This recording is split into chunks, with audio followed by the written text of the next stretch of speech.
राज्यात सुरू असलेल्या 10वीच्या परीक्षेदरम्यान गंभीर प्रकार उघडकीस आला आहे.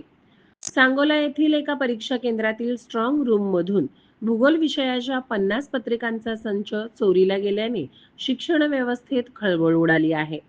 ही घटना सांगोला शहरातील सांगोला विद्यामंदिर या परीक्षा केंद्रात घडली आहे. मंगळवारी सकाळी 8:30 वाजता शिक्षण विभागाचे कर्मचारी व कस्टोडियन उर्वरित प्रश्नपत्रिका बोर्डाकडे पाठवण्यासाठी आले असता स्ट्रॉंग रूमचे कुलूप तोडलेले आढळले. तपासणी दरम्यान भूगोल विषयाच्या 50 पत्रिका गायब असल्याचे निदर्शनास आले.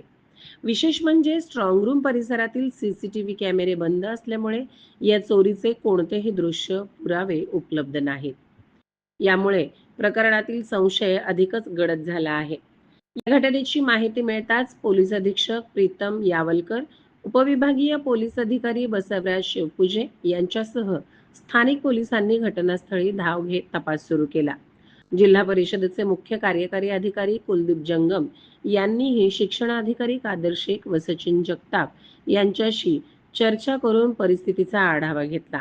तसेच जिल्हाधिकारी कुमार आशीर्वाद यांच्याशीही संपर्क साधून पुढील कार्यवाहीबाबत विचारविनिमय केला. दरम्यान मंडळाने उद्याचा पेपर होणार असल्याची व पूर्वनियोजित वेळेनुसार होणार असल्याची स्पष्ट माहिती दिलेली आहे.